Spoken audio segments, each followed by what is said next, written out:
Buenos días, continuando con la explicación de la clase en Historia del Perú. En esta ocasión vamos a tocar brevemente un gobierno bastante corto, como fue el gobierno de José Luis Bustamante y Rivero, que llegó a gobernar en el año de 1945 al año de 1948.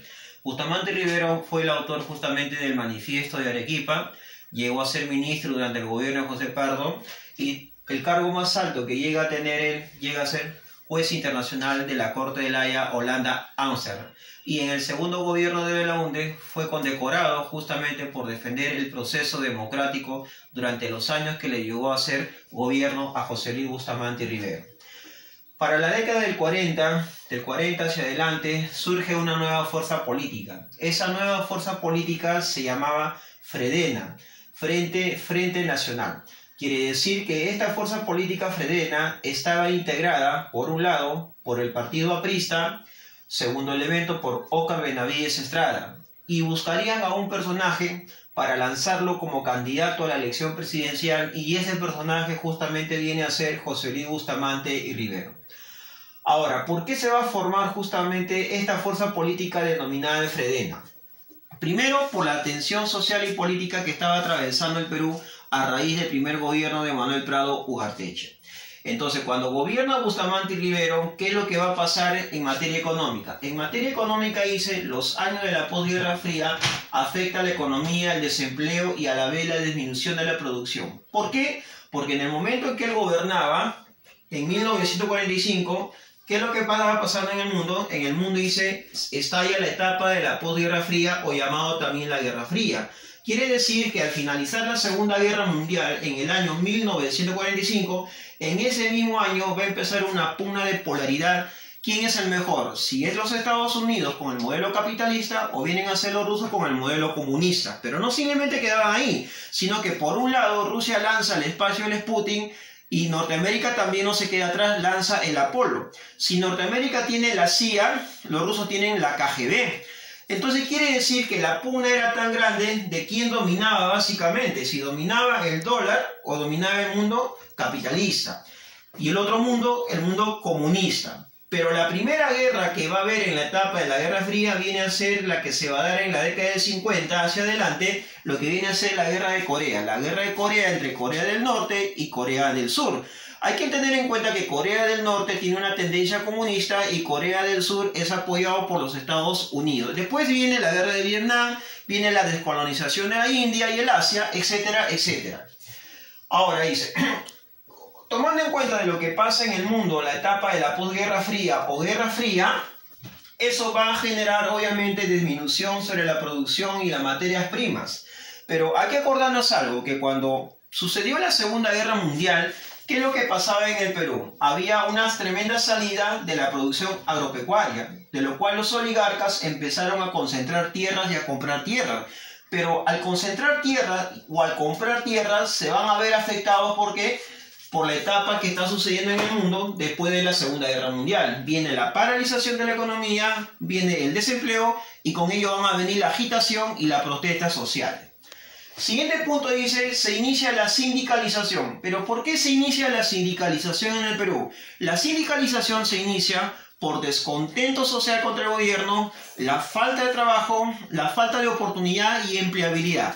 Es así como se va a llegar a organizar, por ejemplo, lo que viene a ser la Confederación de Campesinos, como también la sindicalización agraria azucarera. ¿Cuál era el objetivo? ¿Cuál era el objetivo de la sindicalización? El objetivo de la llamada o denominada sindicatos o gremios, o denominado también sindicalizaciones, el objetivo era justamente la lucha con el latifundio feudalismo en el Perú, eliminar el gamonalismo y eliminar la servidumbre. ¿Y quiénes eran ellos? Los grandes asentados eran los grandes oligarcas que estaban ubicados en la parte norte del Perú y en la parte sur, ¿te acuerdas tú que se concentraban ahí los gamonales? Muy bien. Ahora, al ver que no hay trabajo y hay una alta tasa de empleabilidad, en el aspecto social que se va a llegar a producir, se produce lo que se llama el cinturón de miseria. El cinturón de miseria quiere decir es la migración que va del campo hacia la ciudad. todo el centralismo se encontraba en Lima y en la parte norte del Perú. Al ver que las regiones no tenían desarrollo, no había trabajo, no habían técnicas de producción, entonces todas las partes de la sierra migran directamente hacia la capital, hacia lo que es la ciudad de Lima, y de ahí parte del norte. Y en total van a surgir 264 sindicatos o gremios, de la cual el partido aprista va a apoyar esta amplia masificación, no en el sentido de que el APRA le dé un apoyo, sino que lo que buscaba el APRA era tener el control de la masa campesina. Y por historia, hasta el día de hoy, el APRA jamás por historia ha llegado a tener el apoyo de los movimientos campesinos y mucho menos de la corriente indigenista. En el panorama político, en el llamado panorama político, había un tremendo descontento contra Bustamante. Un tremendo descontento que se va a ver justamente, o cuáles son las causas: la formación de los sindicatos, por ejemplo, la falta del aumento de salario, la falta de empleabilidad y el divisionismo que existía al interior del propio gobierno de Bustamante y Rivero. En lo político, Bustamante y Rivero no llega a tener un apoyo legislativo en el Congreso peruano.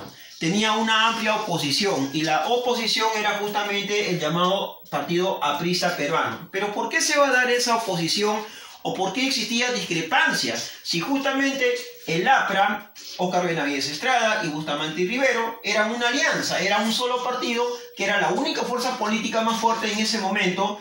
¿Cuál era ese motivo? Es que Bustamante y Rivero quería impulsar una verdadera reforma agraria ante la protesta de los movimientos campesinos y la sindicalización.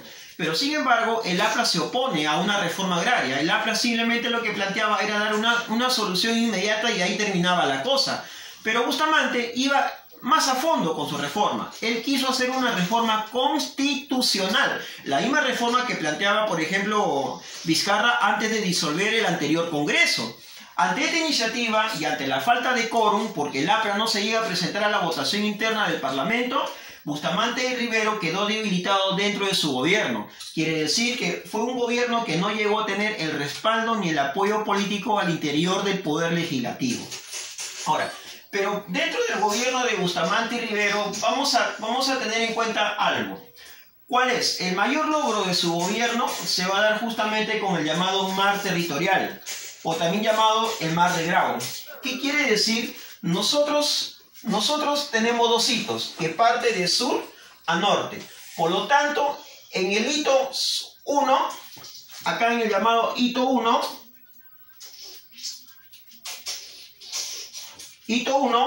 tenemos al llamado hito La Concordia. La Concordia. Y La Concordia lo tenemos directamente en el departamento de Tacna, frontera con Chile. Muy bien. Entonces estamos hablando de la parte sur del Perú, de la cual tú te acordarás, nosotros llegamos a tener un conflicto demandándole a Chile ante la Corte de la Haya. Pero, ¿qué es lo que va a dar como solución la Corte de la Haya? La Corte de la Haya determina que son 80 kilómetros de 80 kilómetros de millas. Pero la línea equidistante comprende las 200 millas. Y este fallo, te acordarás, sale en el año 2014. ¿Y tú te acuerdas quién gobernaba el Perú en el año 2014? Gobernaba Cosito, ¿no? Gobernaba Nadine Heredia, ¿no? Por no decirte Ollanta Humala. Quiere decir que desde el gobierno de Toledo ya preparaba el expediente. Pero quien demanda a la Corte de la Haya viene a ser el gobierno de Alan García, y el fallo sale cuando Cosito, el señor Ollanta Humala, es presidente del Perú. Muy bien. Ahora te dice, ¿qué es lo que va a llegar a qué sucede, mejor dicho, en la parte oeste? En la parte oeste, ¿qué localizamos? Localizamos en la parte oeste, nosotros vamos a localizar el diámetro de las 200 millas. En otras palabras, hablamos el ancho del mar peruano. del mar peruano. Entonces, esta es la parte oeste, donde se ubica el ancho de las 200 millas peruanas.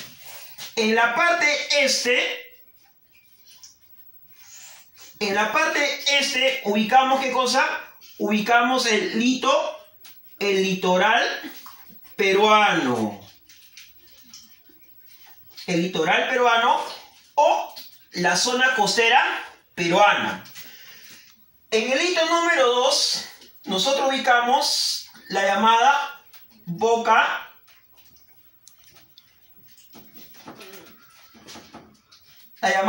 de Capone, que en otras palabras viene a ser una línea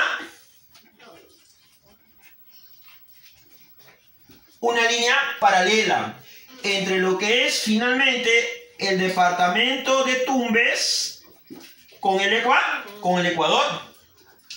Son 10 los departamentos del Perú que tienen mar. Son 10 los departamentos del Perú que tienen salida al mar, o también llamado el Mar de Grau.